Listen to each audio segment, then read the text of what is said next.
Problem है कि किसी भी एसएचएम के अंदर force on a particle is F1 वगैरह। एक मैंने कोई जो है एसएचएम है, अब एसएचएम में कुछ भी अज्यूम कर लो, तुम पेंडुलम कर लो, स्प्रिंग मास सिस्टम ले लो, तुमने फोर्स क्या लगाई F1, और वो कह रहे हैं कि वो जो बॉडी है वो मूव करता है विद एंगुलर फ्रीक्वेंसी ω1।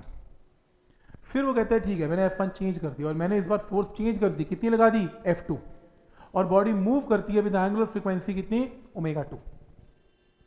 फिर वो कहते हैं कि मैंने तीसरी बार फोर्स लगाई F1 प्लस F2 और मूव करता है विद एंगुलर वेलोसिटी ω।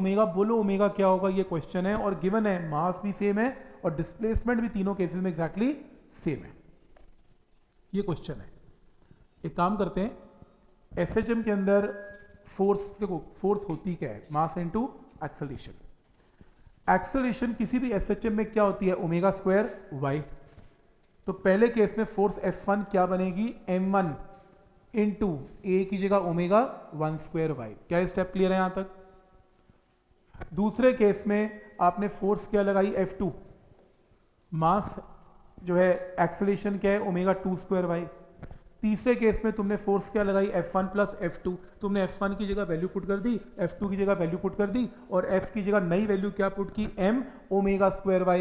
मतलब पहले केस में ω1 है, दूसरे केस में ω2 है, तीसरे केस में ω वगैरह। मास तीनों में सेम है, कट हो गया, y तीनों में सेम है, कट हो गया।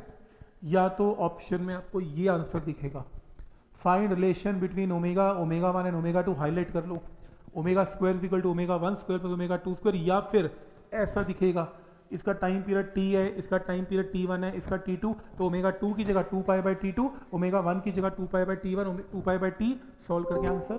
इसको तो हाईलाइट करके फॉर्मूला मार्क कर लो, क्योंकि तुम्हें ऐसा क्वेश्चन भी आ सकता है कि पहले केस में टाइम पीरियड 2 सेकंड है, दूसरे केस में टाइम पीरियड 3 सेकंड है, कॉम्बिनेशन ऑफ फोर्स में टाइम पीरियड क्या होगा, सीधा फॉर्मूला लगा लेना। बॉक्स में डाल के इसको हाईलाइट करके लिख लो, रिमेंबर फॉर्मूला। पॉइंट समझ में आ रहा है यहां तक कि क्या रूल है इसमें, कोई डाउट इसमें, ठीक क्लियर है। जैसे वो अब क्या करेगा, क्वेश्चन ना चेंज करेगा, ये हमने किया भी था लास्ट टाइम। अगर दो स्प्रिंग्स हैं और मैंने आपको बताया था कि अगर ये दो स्प्रिंग किस में कनेक्टेड है, सीरीज में कनेक्टेड है, तो टोटल टाइम पीरियड क्या होगा 2π√m/k इक्वलेंट इन सीरीज। और सीरीज में k इक्वलेंट क्या होता है k1 k2/k1 प्लस k2। इसको उठा के यहां पुट करके आंसर निकाल लेना, किया था हमने। अगर मान लो ये पैरेलल कॉम्बिनेशन है तो डिनोमिनेटर में क्या आएगा k1 प्लस k2, ये भी हमने किया था। तीसरी प्रॉब्लम ये भी की थी कि अगर ये कॉम्बिनेशन आ जाए तो this is connected in parallel, ये भी किया था, ये पैरेलल कॉम्बिनेशन है।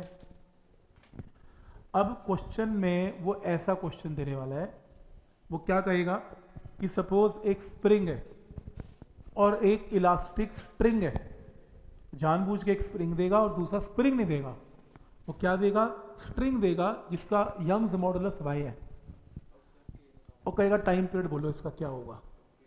हाँ, तुम क्या करोगे, y में काम नहीं करोगे, तुम y से क्या निकालोगे, स्प्रिंग कांस्टेंट निकालोगे। हमने इलास्टिसिटी में किया हुआ है। कैसे, यंग्स मॉडुलस का फॉर्मूला क्या होता है, force by area delta L/L।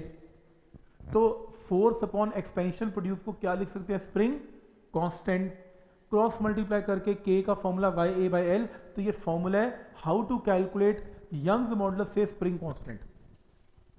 तो जो वायर का यंग्स मॉडुलस गिवन है y, उसका स्प्रिंग कांस्टेंट क्या बनेगा YA/L।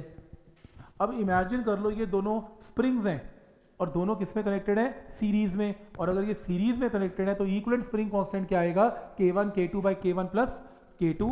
k1 आपको पता है, k2 आपको पता है, क्योंकि जो आपने यंग्स मॉडुलस को स्प्रिंग में कन्वर्ट किया, ये भी आपको पता है। इस केस को उठा के यहां पुट करके अपना आंसर मार्क करना ऑब्जेक्टिव के अंदर। तो पॉइंट समझ में आ रहा है कि आप ऐसे मत करना, k और y का कोई कॉम्बिनेशन नहीं है, पहले y को स्प्रिंग कांस्टेंट में आपको कन्वर्ट करना पड़ेगा और फिर सीरीज का फॉर्मूला लगा के आंसर आएगा। कोई डाउट इसमें, ठीक है।